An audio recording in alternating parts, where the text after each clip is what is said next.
I'm going to ask a couple of questions while reviewing the new album by BeachBoy Nino, Go, Beachboy Go. Question number one, is there like a Rochester style of rap, Rochester, New York? And number two, what is the weirdest way to discover new music?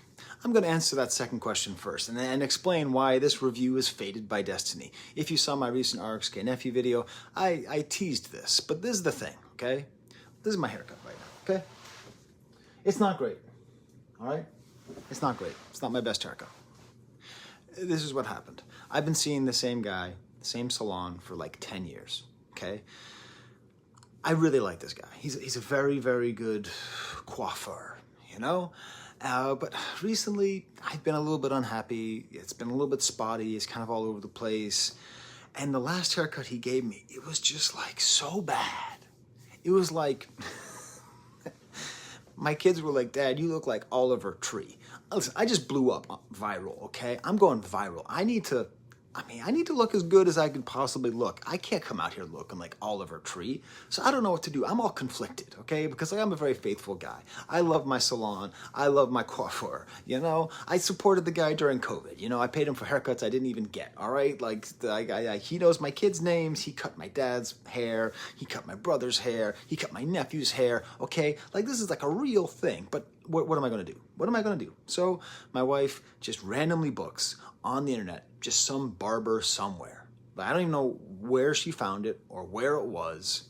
And like, it's at like 6 o'clock at night. So it's like someplace, it's in the Rochester area, in this kind of suburban area. It's in this like weird house that's like part of a different house. And I like walk up these like messed up stairs and I go in, there's like a pool table and there's like a Pulp Fiction poster on the wall. The whole thing feels just like super performatively masculine, but that's fine, whatever. There's Guns and Ammo magazine, you know, it's that whole thing, you know. It feels like people who think they should start drinking scotch go there to get haircuts, you know, but that's fine, whatever. So I come in there and it's like weird because it's like 6 o'clock at night and I roll in to get a haircut, a simple haircut from a barber. I've got myself, my very pregnant wife, my high school age son, my college age son, and a baby. And the look that this dude gives me is like, it's like, you're Skye? And all right, shake hands. He finishes up the last person, okay? This whole thing is very weird. And I could tell he's like, what the hell's going on? I'm like, what the hell's going on? I feel guilty. I feel like I'm cheating on my wife because I like my salon guy so much, you know? And I sit down in the chair and this dude is like, just, there's like a kind of like, anyways, sort of like if Michael Rappaport wasn't actually like an asshole, like that kind of energy this guy has. He has actually a very sort of, he's not from Boston, he has a very kind of Boston energy, just sort of like an affable guy who is just like really smart, but also just likes breaking balls, you know? Like this, so I felt very comfortable with this guy in sort of like a cosmic sense, you know? Because he just sits there and is like, I don't know what he did to your head, man. I don't know what this is. Like, I don't know if I can save it. So this is his result. He did his best. He did the best he could, okay? This was a complete catastrophe. This was a hair emergency. And he did his best, okay? So it's not great, but you should have seen it before, okay? He applied all of his barbering arts to this. And we're just sitting there and it's kind of funny and it's nice, you know? He's a nice guy, I'm a nice guy. The whole thing's weird. I got my kid, my baby, and my high schooler and my pregnant wife over there. They're just kind of sitting there. And as time goes on, he asked me where I'm from. I say I'm from Boston. He's like, oh, I'm a road manager for a rap artist who played in Boston recently. We played in House of Blues and it totally sold out and that whole thing. I'm just sort of like, that's weird. Because I like my previous barber, but he wasn't too hip on new music, you know? And so I'm kind of like sitting there. I'm like, well, I should probably, okay, if I ask him about the rapper, he's going to tell me. And then I have to like listen to it. And then it like might suck because if I don't like it, I don't want to talk about it. I don't want to say like, hey, I discovered this new rapper and he sucks, right? So like, I'm kind of stuck, but I'm just stuck. I'm in it to win it. What the hell? I was brought here by destiny, okay? The one open barber chair to fix this up so that it looks okay. You just want a standard fade? Yeah. What was he doing? I don't know. I don't know what he was doing. I don't know. It's bad. I don't know what I'm gonna do in 3 weeks. Who I'm gonna go back to. That's a whole nother question. Okay. So he then and so I say, oh, what's the rapper's name? He's like, oh, BeachBoy Nino. I feel like I've heard the name before, maybe like featuring somewhere, you know, like I pay a little bit of attention to local rap, you know, so I'm like, oh, that's cool. It's a good name, it's a strong name. Um, and and and I'm like, oh, you know, I'm actually something of a scientist myself, Peter. I'm like, actually, you know, I do a YouTube channel about music, so I pay a lot of attention to music. And he's like, are you that guy who like gets on and talks about like why you talk about stuff? Like something to that effect. And I was like, that's a pretty good description of my reviews. He's like, I think I saw you. And he like pulls me up on YouTube. So he didn't notice me at first, so he's not like a diehard fan, but he'd seen my videos before. And so, like, we had this whole moment where he's like, this is freaking me out. And listen, on his side, that's got to be weird, too. So then he's like, okay, I got to play the song. And now I'm just sitting here. I'm just like, please don't be whack. Don't be whack, okay? First of all, this might end up being my new barber. Who knows? Second of all, like, I don't want to, like, crap on some local artist because I don't like it. So he plays me the song, Public Service Announcement, my favorite song off the album. I'll be talking about it in a second. And I'm like, oh, thank God. Thank God I like this. Thank God this is good. And so, hey, that's what this video is about. I don't know how to get y'all to watch videos about musicians you don't already know. It's a very hard thing. Fantano can't do it either. I mean, he does whatever. He does 20,000 views, but he doesn't get a fraction of the views. So hopefully this little story has enlivened you. Hopefully you're having fun with this. Now let's get to the next question. Is there a Rochester style? Now, immediately the answer is no, because if you listen to RXK Nephew, or if you listen to 38 Special, or you listen to Riggs or whatever, a lot of the cloth guys, you know, like it's very, very different style. So I think maybe what I'm thinking more of, is there like a NephRoc style? So a RXK Nephew style, maybe an RX style, because, you know, he has some similarities with RX Poppy, all that. Like, so this is, I don't have an answer for you, my friends.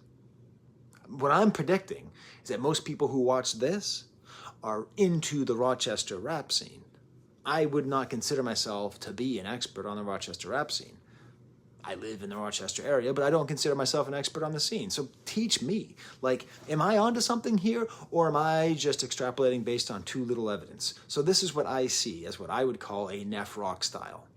The themes are street, they're tough, and they're exaggerated, okay? Based around the sale of crack, mostly, if not entirely. But along with that, a sort of comical sense, a kind of funny, like a sense of humor that's seen in most of RXK Nephew's lyrics, is seen by the name BeachBoy Nino, right? Like what hard-ass rapper calls himself Beach Boy? You know, the dude who's cutting my hair, I'm not going to name him in case he doesn't want to be named, but he was like, yeah, he calls himself Beach Boy because he says he brings the party everywhere he goes. Like, that's funny as hell. Like, all those lyrics are like, you know, I shoot you and sell the rock and all that stuff, but he's also has that kind of like self-effacing style. There's also, and what I like about BeachBoy Nino is he doesn't just imitate RXK Nephew, but he sometimes uses the same technique of layering lines over each other in the booth so that it feels like it's supposed to be like ba ba da ba da ba da da ba da ba da ba da. It goes like da ba da ba da ba da ba da ba da ba da da ba da ba da ba da ba da, so that you by editing you make it that there's no breath, that it just keeps coming and keeps going, and then sometimes just ignoring meter. I mean, he never goes like full Nephew. Beats are very simple, often kind of lo-fi, but not intentionally super lo-fi, sort of high value. The other thing I would say is there's, and listen, I don't know, but it appears to me like the prevalence of the word auntie, which I can't quite figure out exactly what it means in the context that it's said, but that slang mixed in with the fact that we have Poppy and we have Nephew and we have repetitive references to looking out for your own family at the expense of other people makes me think there might be a sort of altruistic bent to NephRoc style, that even though it's hyper-capitalist, you know, I'm going to sell crack and make money and buy watches, it's also always about making sure your family eats. And maybe the fact that women are often referred to as auntie and men are often referred to as uncle, and there's all these kind of familial relations around, maybe it indicates some kind of underlying like family structure or faithfulness?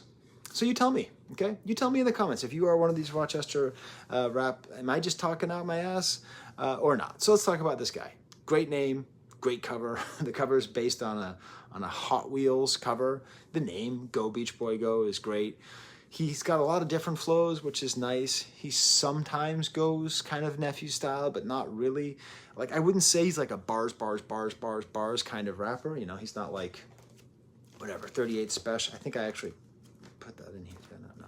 You know, you know, you're not going to like try to highlight his rhymes for the multisyllabic mosaic, all that stuff. But at the same time, like, he has a lot of sort of clever, funny little lines that come in. And then sometimes he does actually show off kind of bars style. He's actually quite memorable in many times. There's 3 producers on this album. So like the first 4 songs are by someone named Kes Miller, who it's good, but I prefer the other 2 producers. Then Granny Boy Beats. Jesus, I didn't even think of this. Granny's Boy. So now we're talking about grandparents. We're talking about grandparents. We're talking about uncles. Talking about fathers. We're talking about nephews. Actually, not. Yeah, with Poppy. Yeah, right. We have all these different familial stuff here, and then finally the rest is by Brainstorm, who produced the new Skye Nephew project, which I haven't heard yet. I like all the beats are good. I'm gonna try and go a little bit quicker because I know you don't have much patience. Okay, first track is called 72 Hours. Nice kind of high voice singing in the back, and talked about being addicted to money. Only rap for it. I was broke, now I'm somebody. That's like the sad reality. People often feel like their self-worth is tied into their money. He changes his flow in the back half. It gets faster. Like, that's the thing, is like he's got this very nice timbre to his voice. It's a little bit raspy.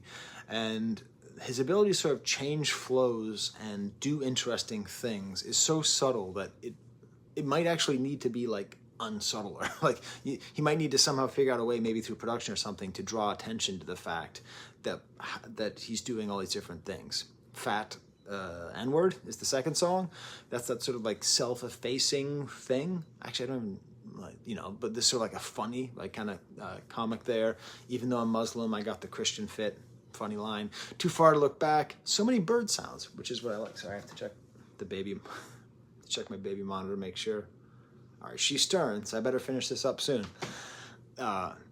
Everybody eats, all my homies get the same check. So look at what he's doing here, you know? He's actually, this is that altruistic thing I'm talking about, like the charitable side, where he's thinking about people in his family, but he's also thinking about the people who are with him. Chances make champions.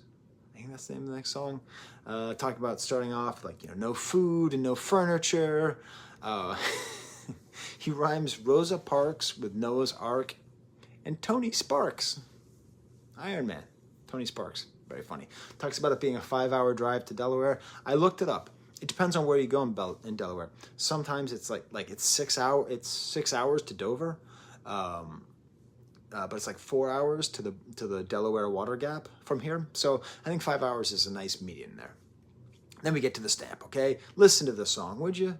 Listen to this song, Public Service Announcement by Granny Boy Beats. The most interesting beat on the album. It feels like it's falling apart and coming back together. It's kind of ominous and cool. It works great with his voice. Starts off with this chorus, which is just outrageous and barely works. Like, how much I paid for this outfit. I'm gonna walk a public service announcement. It's got this kind of cool, unhinged style. You must be out of your noodle if you don't think I ride around with gangsters. Like, just weird lyrics that are cool and fun. Betty Boop, these B words effed. You know, like Betty Boop, like, come on, man. What rapper brings up Betty Boop? Except for Beach Boy. Beach Boy brings up Betty Boop. Beach Boy brings up Betty Boop. Beach Boy brings up Betty Boop. All right, the chorus falling apart. This great second verse. I just landed in Pakistan. Put that shit like I walked out the trap again. Made it off raps. I never have to trap again. I was just in trafficking. Set the bows back to back again. I was in the back packaging. Got the money. Don't you know adjectives? You know, just this kind of rhyme where like he does show off this rapidy rap style every once in a while. And then he has this great detail, a doorbell hanging off the house. Nice evocative detail of sort of disrepair. Phone on vibrate, Okay, maybe this is the best track beat on the album. Granny Boy beats. I've never heard of them before this. Yikes! Some really good beats here. Just awesome, light, airy strings, and then at the end, these horns come in. You know, listen to this one too. Screw it. Stop being lazy. Listen to new music, would you?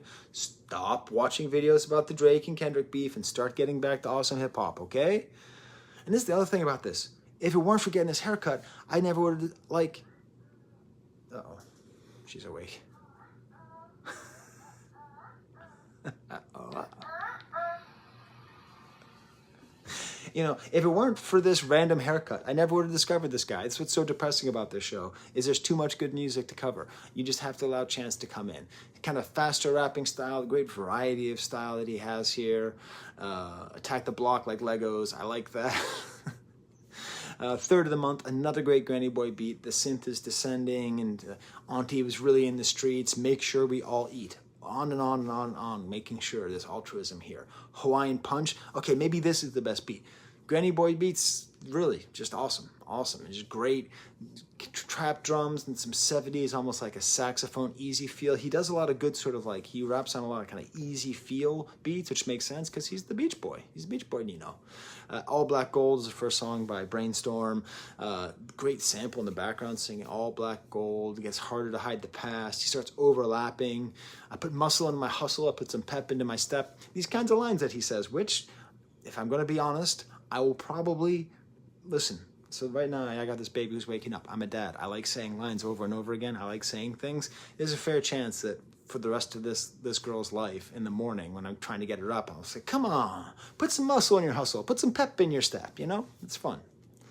The only ops I have are opinions and options. Funny, right?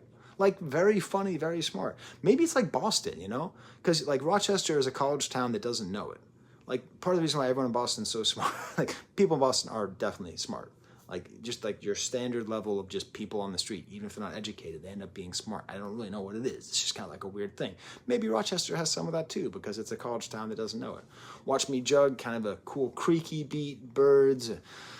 If you've ever thought that blood was thicker than water, never been crossed by family, interesting idea there, sort of talking about this is kind of like a whole series of songs about betrayal, talks all these cool similes, Megan Thee Stallion, Kaepernick, Bumpy Johnson.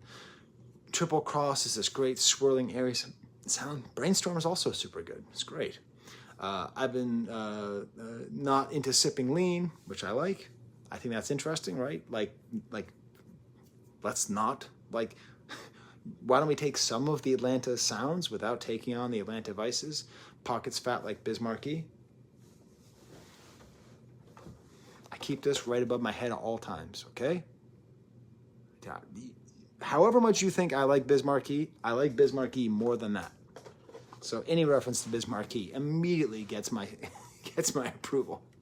Out of State, more kind of, this is a little bit more in that Neph style, a little bit offbeat, echoing sounds. Kitchen Table, it's got this 80s sample. He rhymes the words hoop-de-doo with High School Musical. That's a good slanted rhyme.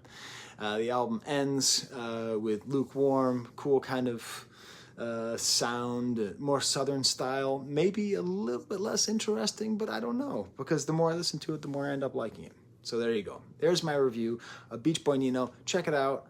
There's an ocean of good music coming out, and sometimes it takes a little extra effort, some kind of extra reason to look into it and figure out why it's good or why it's not. All right. Well then, I'm going to go pick up. Until next time, there's the camera.